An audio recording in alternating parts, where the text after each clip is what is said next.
Hello, and welcome to the HPTV Podcast, where we talk about all things Harry Potter on HBO. I'm Mitchell, here with Jamie and Steven. You can follow us anywhere on social media at HPTVPod or email us at hptvpodcast@gmail.com. Well, it's been a little bit slower news time, guys. There's been some shooting here. It seems to be people celebrating the downfall of Voldemort. But I was telling you guys, there's a guy on a roof, and it kind of looked like he had a wand. But then when you get close up, it kind of looks like it was just a twig. And I wonder if they're going to digitally replace the wand, and they just didn't want it to get leaked. But have you guys seen some anything? Random guy on his roof, and people overreacted because There was a whole crew. There was a whole crew. I think it's almost Halloween. I think rogue people are just going out and actually think that they should celebrate the downfall of Lord Voldemort. I think it would be funny if they filmed some things just to throw people off.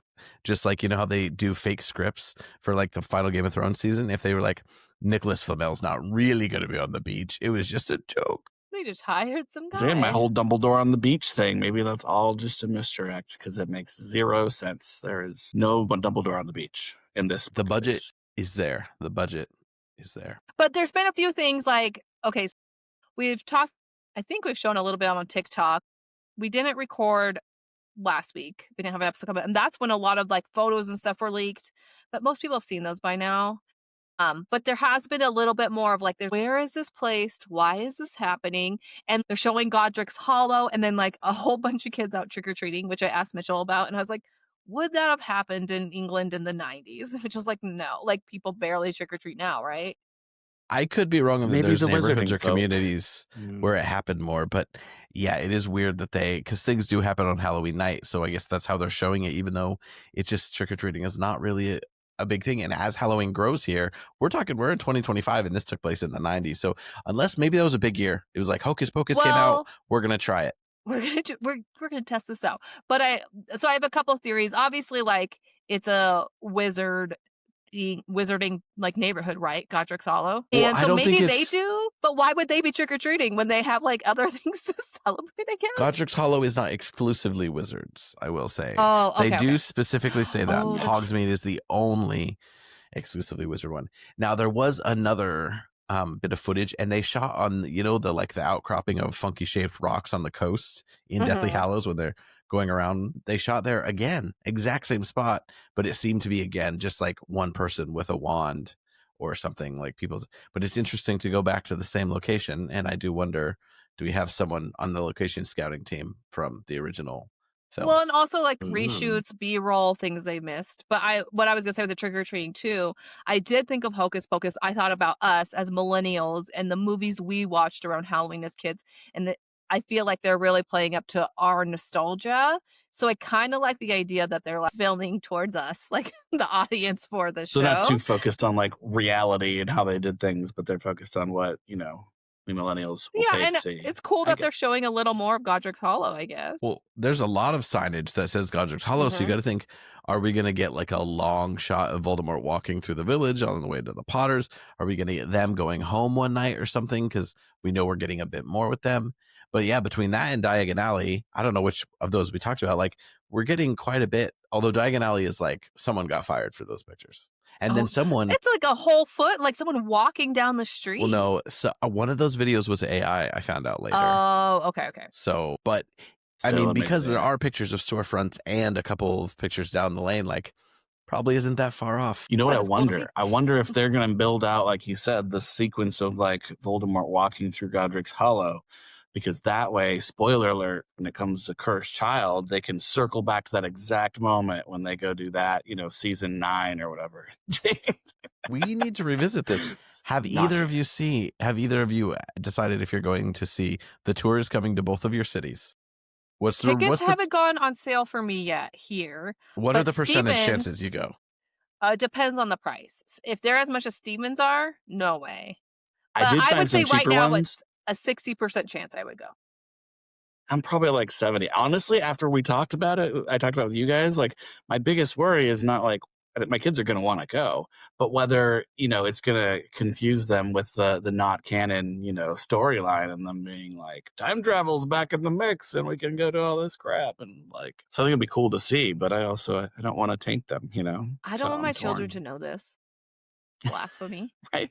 I want to pretend it's not happening. Just fly down here, Jamie, and we'll go. It'll be great. I know, I should. If I have a friend who's going to watch the movies over winter break, and I just said, don't do it. Just wait for the TV show. Or, of course, I said, read the books. And she's like, Mitchell, there's just no chance I'm going to read the books. There's no chance I'm going to listen to the books.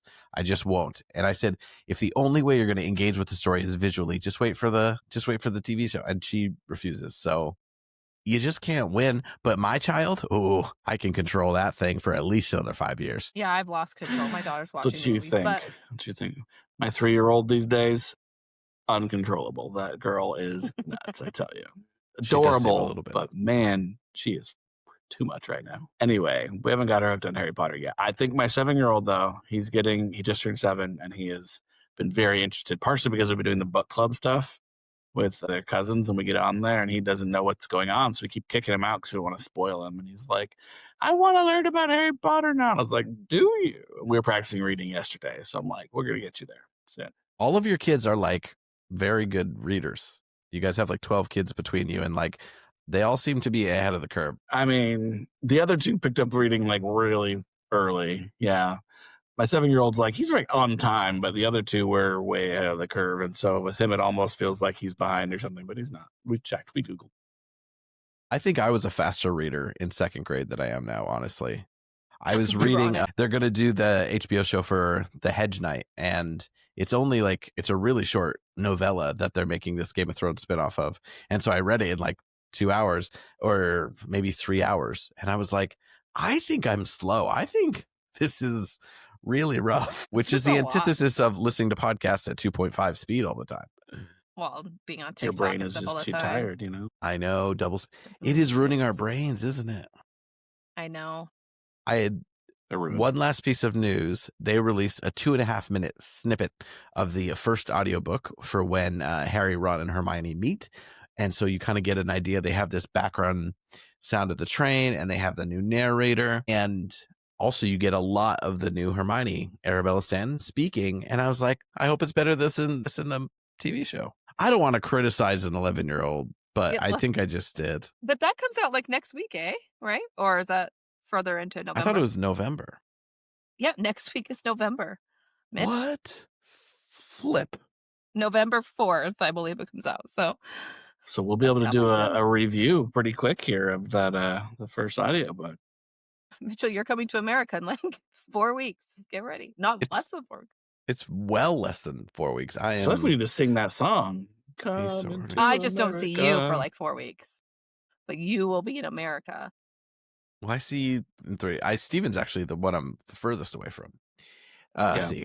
Closest geographically, but time-wise, I'm last. Yeah. Well, we put you last so that we fly out from you shorter flight and have a shorter flight. Well, and home. So I'm the uncle that, your son has the best, clearest memories of when he goes home.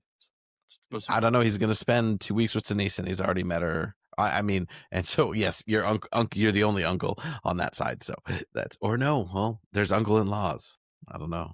Sorry, Isaac. And he'll also see Joel when he sees you. So I don't know. Anyway, I went to a birthday celebration this weekend, which was really just a house party. But they were like, you do not need to dress up. Like, it is not a Halloween thing. And I'd say about 30% of the party was dressed up. And then a lot of people were going to parties afterwards for Halloween. And I was like, I've never been more pleased to not be invited to Halloween parties for once. But I am invited to one, but we're not expected to dress up, but we are expected to bring our babies dressed up. Aww. So babies are cute. That's the thing, though, is they're cute. My Halloween costume this year is a lei. Like, I'm wearing a lei. I actually wore my like cruise shirt too, because our youngest are dressing up as Lilo and Stitch, and so me and my wife we're wearing leis. We're gonna be just islanders, I guess, or tourists. And it's the best costume ever because it doesn't get any easier than popping on a lei. Let me tell you. I had to be the Scarecrow last year from Wizard of Oz, and man, that like grass stuff like itches. I've been a Scarecrow, yeah. So I'm on Seth does have a Stitch costume, so I'll take some pictures. But that was gifted to us, so who wore it better? We're gonna have a contest. Liam against Seth. Guessing they're very different, but we can compare. Well, Liam is a little bit more of a literal monster. I don't mean that in a bad way, but he's as chaotic as Stitch sometimes. I just traveled with some family for a wedding, and we had a 3-year-old with us, and I think that kid might give Tommy and Liam a run for their money. He's a Yeah. wild one, but I love He him. is much calmer now than I he love used them to all. be, but Liam is taking up the mantle. Excited to see all those children. Let's talk about our subject for the day, which is the Hogwarts Express, which is, a magical but muggle-inspired form of transportation. And we'll get to the crux of that in a second. But Steven, what other means are wizards getting around with? So there's a lot of them. There's a lot of ways that wizards have figured out how to get from point A to point B. Probably not as well as us muggles have, though. It seems like it's all a little slower. I don't know. But first, broomsticks. We talked about broomsticks and Quidditch in a past episode, so I won't beat that horse. But there's the Floo Network, which we do learn about in a little bit when it pertains to getting to Hogwarts. We'll talk about that. But it connects all the fireplaces, and you use a special powder in order to get from one to the other. And there's actually a department in the ministry which regulates the Floo Network. And on occasion, they've connected it to Hogwarts or to other places temporarily to get people around. But there are some downsides. It makes some people sick and things. Portkeys are another one, which are random looking objects, which at a predetermined time will take the person to a predetermined location. So they use these in the World Cup. We see them in the fourth book. And the ministry uses them in emergency situations. They can be time activated or touch activated, actually, as we also learn in the fourth book. But it can be pretty disorienting. And if people miss their time window, then there's no, catching that train. It's gone.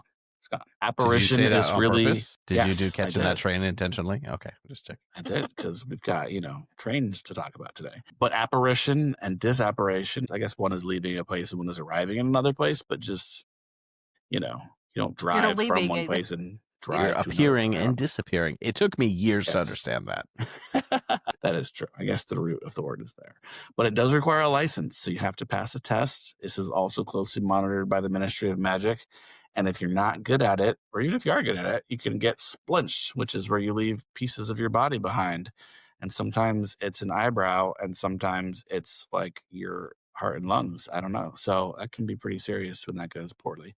Snitches get splinches.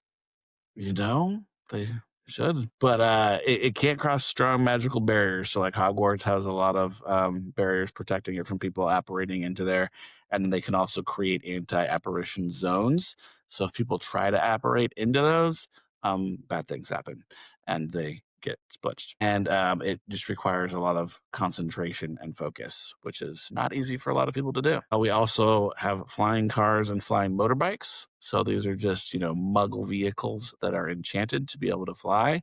And we learned of a lovely loophole where it doesn't count as underage magic for kids to fly a car that was enchanted by an adult wizard or motorbike. So but it's also a always fun loophole that finding you're not loopholes. supposed to do that, but you can enchant it if you don't have the intention of flying it. This is According true. to So if you have a Arthur father who Weasley. enchants a car without the intention of actually driving it, but then his kids drive it, everyone's in the clear. Nobody did anything wrong. Underrated move by Arthur. It was very slick, I gotta say. And then we have some magical creatures as well. So you've got thestrals and hippogriffs, which can fly. With riders, dragons, which I don't know if there's a lot of examples of, but obviously in the seventh book. And then Fox the Phoenix, we know, also has the ability to carry heavy loads, at least the weight of Harry and Ginny together, right? And Ron, and Lockhart. Yeah, they were all together. So yeah, 4 people. That's a strong, bird. And then there's other just enchanted vehicles like the night bus. The night bus doesn't fly. It's not enchanted that way, but it can jump from location to location, which is kind of cool to think about. The Durmstrang ship, which goes underwater and then appears somewhere else in another body of water. And the Beauxbaton's carriage, which also flies, but it's because it is being pulled by giant winged horses, Abraxan horses specifically. So there's just different ways for them to be able to do that. And then we also have time travel, of course, which, causes lots of problems. And so that's the time turners. And then finally, like magical gateways and locations. So they usually have some kind of special thing you got to do to get in there. But like platform 9 3/4 is one. Secret entrances to Hogwarts through all those secret passages, like in Honeydukes and the Shrieking Shack and so forth.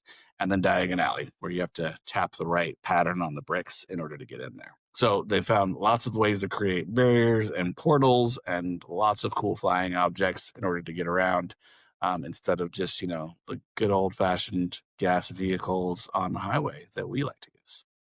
I've got to say, outside of apparition, muggles are really doing quite well in comparison on the whole transportation front, especially once we get those stargates working again. Okay, let's talk about the Hogwarts Express. So, of all these things that Steven talked about, which I don't know if you mentioned magical carpets, but I did like that they were a factor Just in the another Goblet. flying thing. They were talked about. Anything can fly if you bewitch it, you know? That's fun to think about. What could you bewitch? All right. So, how did students get to Hogwarts? This is a summary of something from J.K. Rowling, what she wrote for Pottermore. Some rode broomsticks, but tough to do with trunks and pets. Others commandeered enchanted carts and carriages. Some apparated, but caused issues because you can't apparate into Hogwarts. So, why couldn't you apparate to the gates, which people do all the time? Just saying. And sidelong apparition. If you're a good apparator, we know, you could suck. But muggles were unfortunately seeing people kind of fly in a lot of these ways. So they were trying to come up with other ways to get everyone to Hogwarts. But it was still the responsibility of parents to get their kids to school right up until the International Statute of Secrecy 1692 really cut down on the different ways to want to avoid muggle eyes. So it became pretty urgent to try and get kids up there. So Portkeys were a big one, but the logistic caused problems. Now, all their excuses for why this didn't work don't make any sense to me. They're like, people would miss them. People would get, okay, let's just be more organized. Don't miss your freaking Portkey, or you miss a day of school. Get over it. Anyway. You can't miss the train.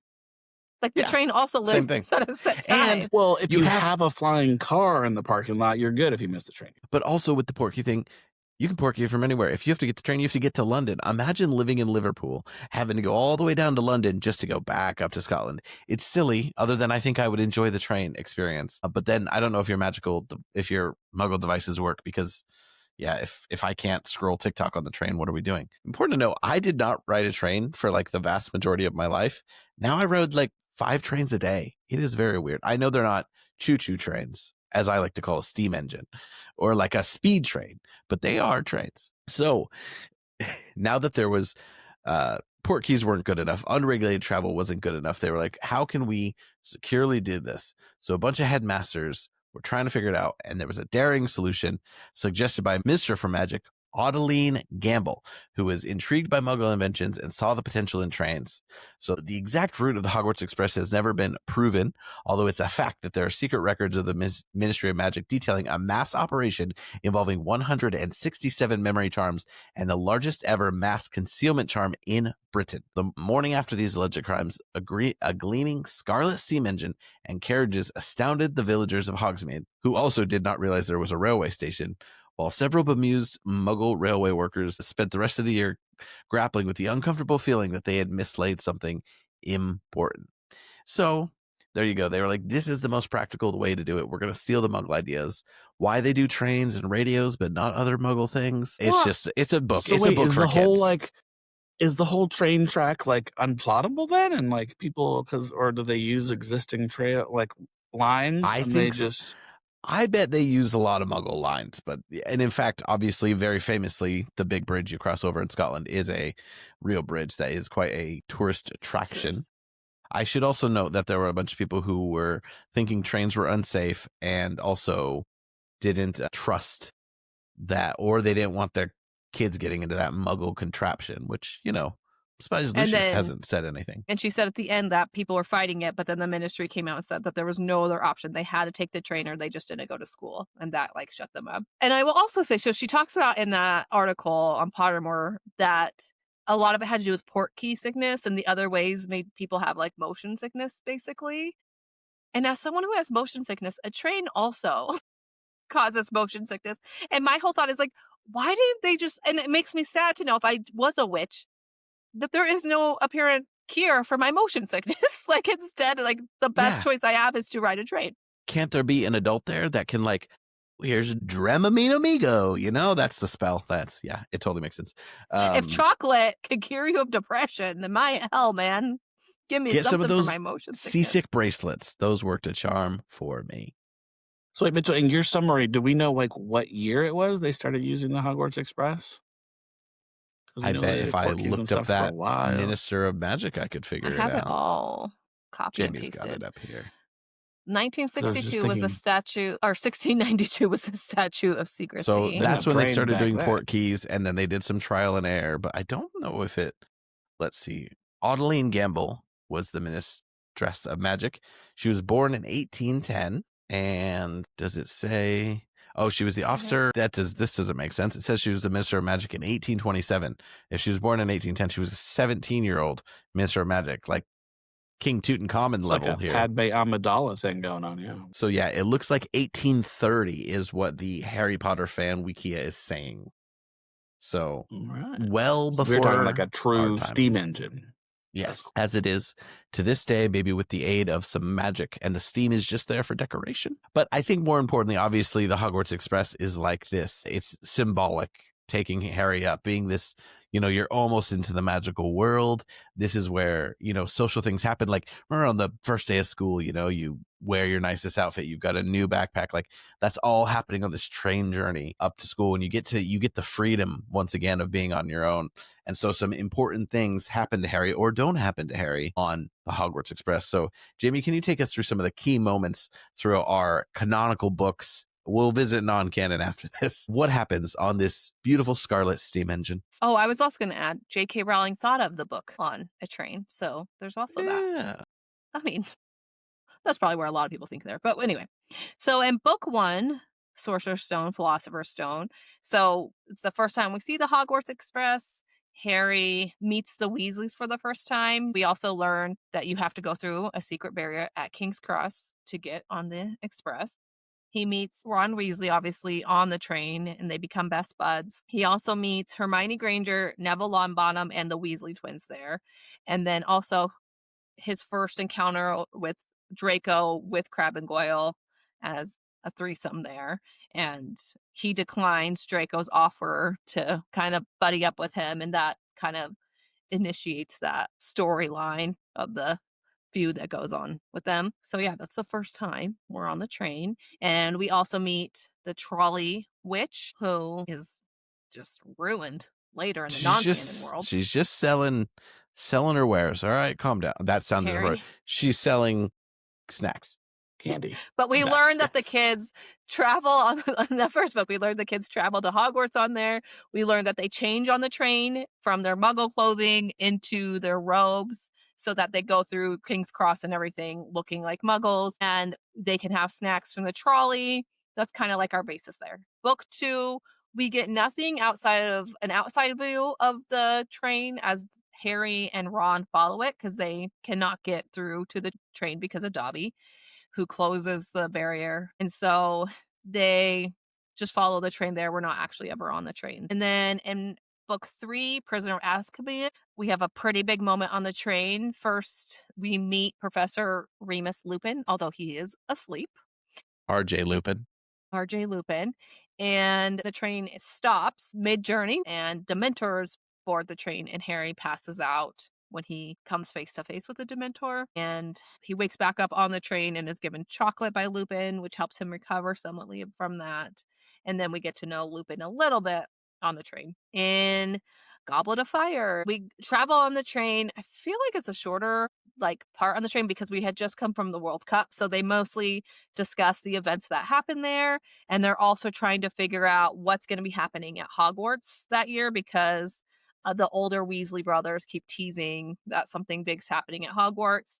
And then Malfoy comes into the conversation and kind of mocks them for not knowing that the Triwizard Cup was going to be happening at Hogwarts that year. In Order of the Phoenix, it's the first time Harry's separated from Ron and Hermione, because they have to travel in a separate car because they are prefects. For part of they meet up partway through. But that's where Harry meets up with Neville and meets Luna Lovegood. And it's the first encounter he has with the Quibbler. Harry is squirted by a Mimbulus Mimbletonia. Is that what it's called? A plant that Neville has. And so then he has an embarrassing moment when Cho comes and he's covered in whatever that thing splashed you in. And I think it was stinky too, whatever. So then he meets up with Ron and Hermione. We learn that Malfoy is a prefect. And a change that happens there is when they get to Hogsmeade Station, Professor Grubbly Plank picks up the first years, and that's noted instead of Hagrid. But the biggest thing I would say happens there is that Luna Lovegood is introduced. who in the movies we don't meet until the festival. And then in book 6, again, Ron and Hermione are prefects. Harry gets on the train last minute because he's talking to Arthur about stuff going on with the Malfoys. And we see again Professor Slughorn, and he has his private compartment, and he has a little recruitment for the Slug Club. Malfoy sneaks off to a separate compartment with his Slytherin friends, and Harry follows him and hides under the invisibility cloak in the luggage rack.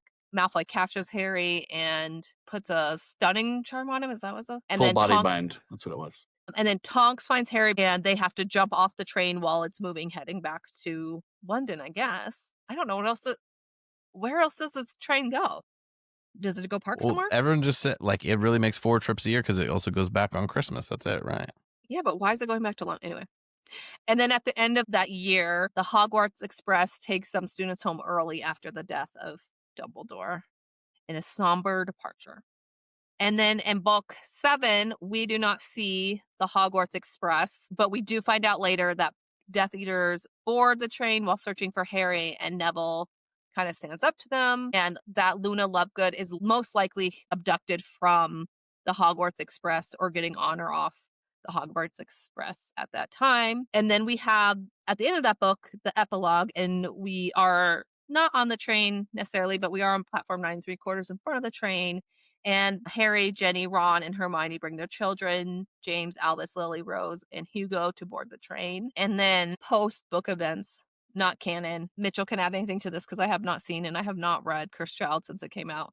But they go on the journey on the train. Albus Potter meets Scorpius Malfoy. They become fast friends. The reverse relationship their fathers had.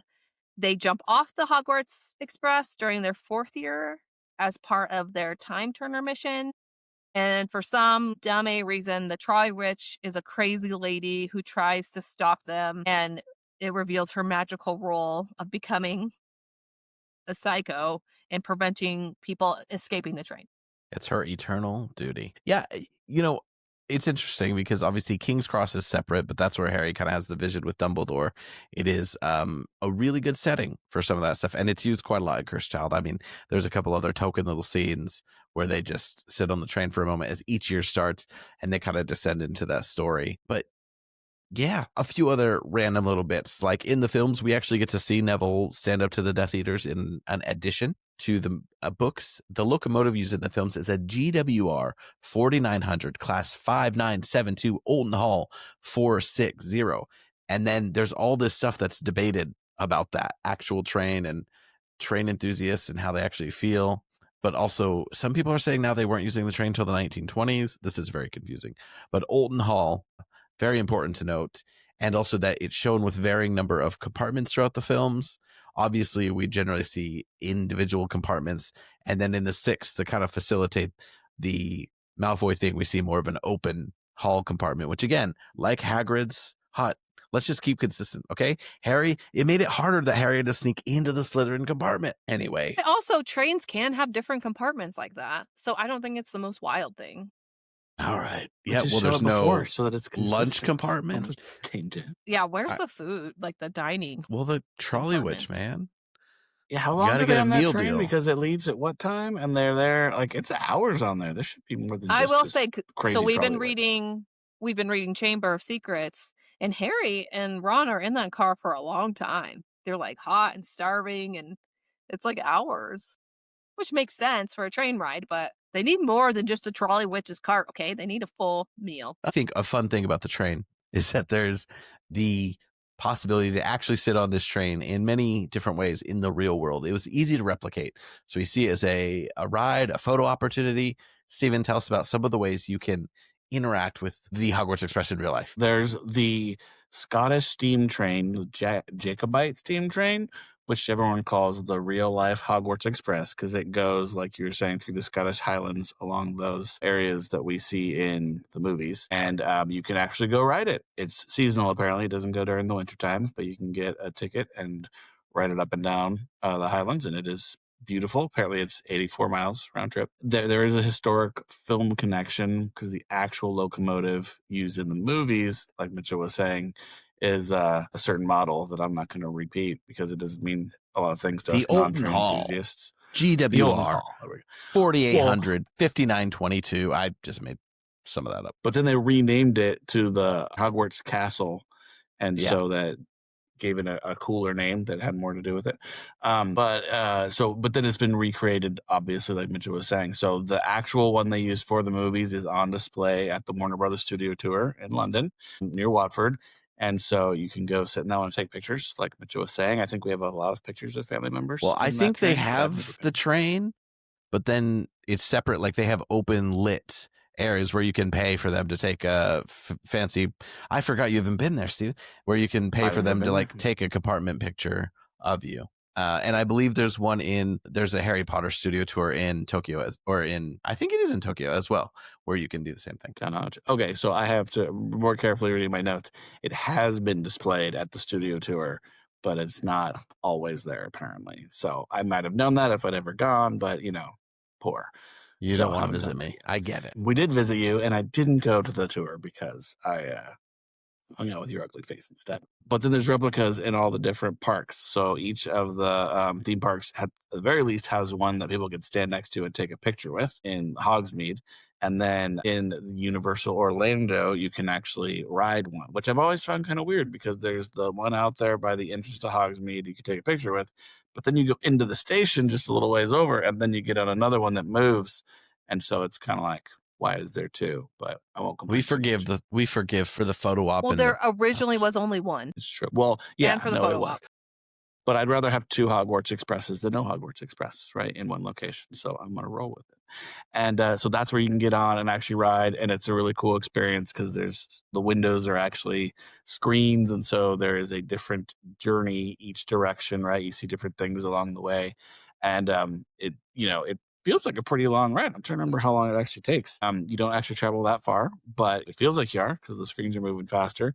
And there's some action that happens. I don't know if I want to spoil too much about it, but then there's the thing we were going to talk about with Hermione's voice, because there's a part where you're in your train compartment and you hear Harry, Ron, and some chick who apparently is supposed to be Hermione talking just outside your compartment, but it didn't sound like Hermione for a really long time. They fixed it about a year ago, but for the first good 10 years of the park, it was like, why? No, it didn't even try to sound like Emma Watson. Maybe there's a rights issue, but I could have done a better impression. It was bad. It sounded like Saoirse Rowan. Yeah, it kind of had this very northern, like Scottish vibe. Yeah, it was.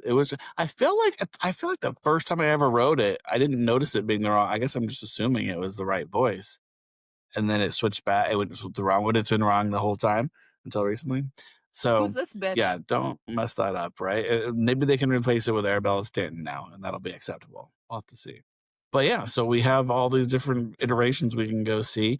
And then the newest one is Harry Potter Hogwarts Express Adventure, which we don't know a lot about yet, but this was announced back on the Return to Hogwarts Day, September 1st, and it's supposed to be happening in multiple locations. They don't really even specify if it's in the U.S. or if it's across different locations outside the U.S. too, but really it's going to be real trains. So what they say was on the site is it's a Hogwarts Express Adventure boarding in 2026. It's a magical train ride aboard a real moving train with every detail unforgettable.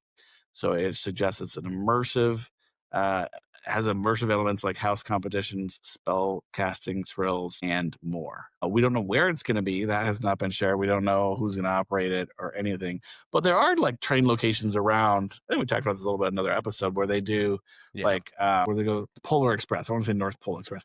But like that's been done in a lot of different places and stuff. So there's these places with these trains that they dress up to be a certain experience. And it sounds like there's going to be a Hogwarts Express kind of standardized one that people can go out and see.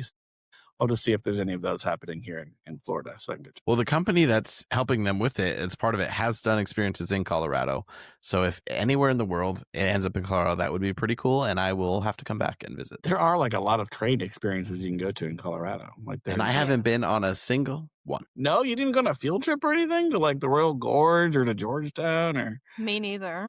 Never. No, I know that I went on one and we rode a train. I think it was Royal Gorge. I've been to the train museum, super long. And you can ride a train there, but not the Royal Gorge. Well, now you'll get a chance to go because I bet that's where they'll do it. My favorite train at Universal is the Back to the Future 3 time traveling train. That one's at Universal. Yeah, it's on display. I was thinking I was trying to think of rides, and I was like, "There's no ride with that, Mitchell." But No, I think you're right. It's on display.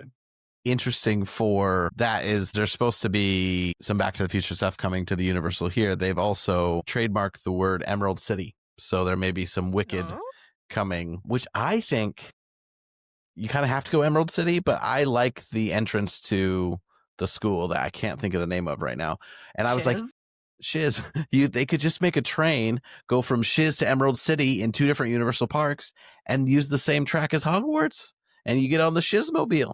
Okay, you guys wait in line here while the Shizmobile goes. Add a second track. Mitchell's going to start a train amusement park where you travel on all the trains. Well, trains are a very important part of amusement park lore and history. That's one of the big things that Walt Disney cared about was trains. We love trains. America was But he was a train enthusiast. He would have known what all those letters you read meant. He'd have been like, oh, yeah, that's important. Yeah. There's a whole train enthusiasm community. Trains here are so expensive. Like, for me to get to Manchester on a train, it's cheaper for me to fly to Spain. Thus, I have never been to Manchester. But I do have to ride, like, the inner London trains every day of my life, pretty much. And I'm sick of them already. I'm anti-train. There's this fancy train that goes up to Scotland called the New Caledonian.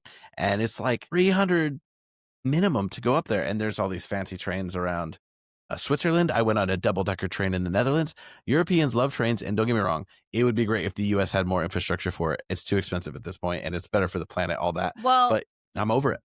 We have Amtrak, which, like, you could travel across the U.S. on Amtrak. It is unbelievably expensive and pretty crappy. I mean, of course you could get, like, a room and everything, but it's not, like, the nicest thing. So it takes a million times as long as flying. And then it's not as nice. And then you're paying like 10 times as much. It makes no sense.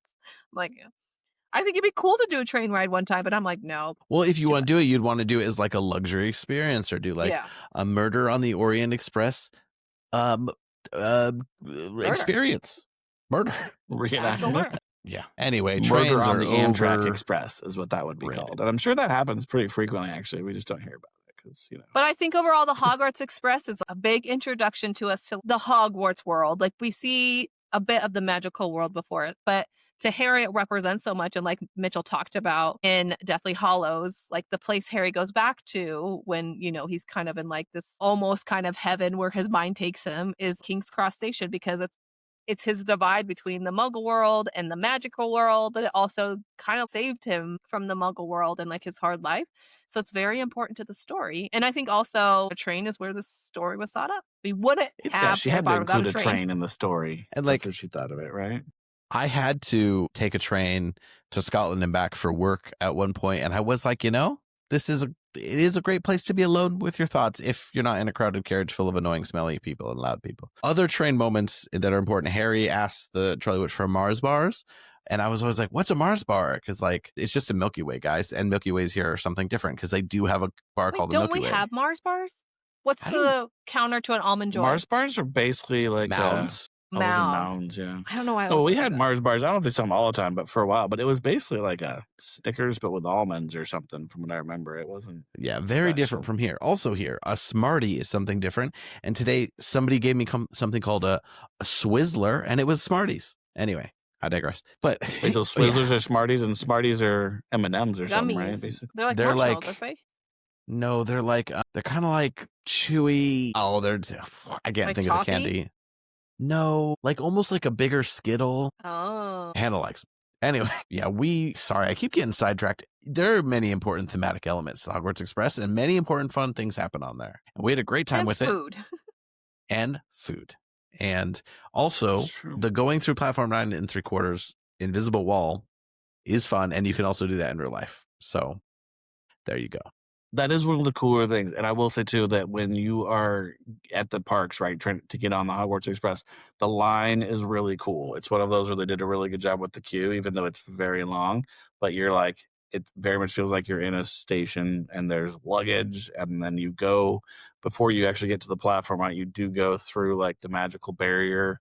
And so if you haven't done it, but you can see videos of people when you yourself are going through, you get the whole whooshing sound like you're traveling through.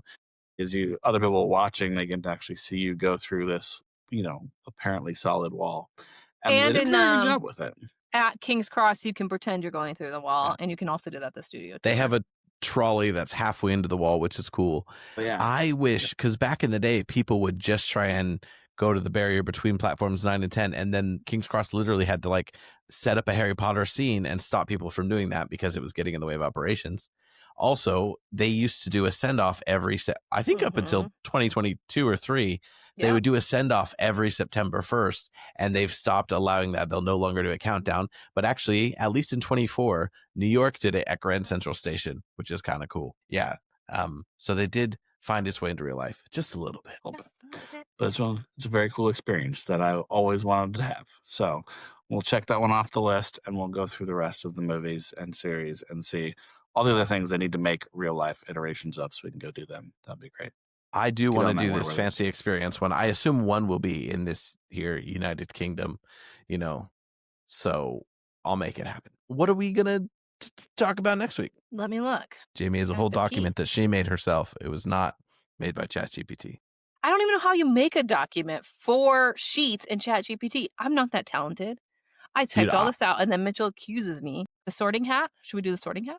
Ooh, let's do the sorting hat. I hope you enjoyed our journey on the Hogwarts HPTV Express today. But next week, we're going to be talking about the all-important sorting hat and all of its many thoughts and brains and brims and things. I'm looking forward to it. I would need a hat. Hats are all over the books, not in the films. Anyway, I digress. Thanks for joining us. Please, again, follow us at HPTV Pod on socials or email us at HPTVPodcast@gmail.com. If you have any thoughts, feelings, ideas, we have a good time on the social medias. Jamie, would you send us out? Peace out, snitches.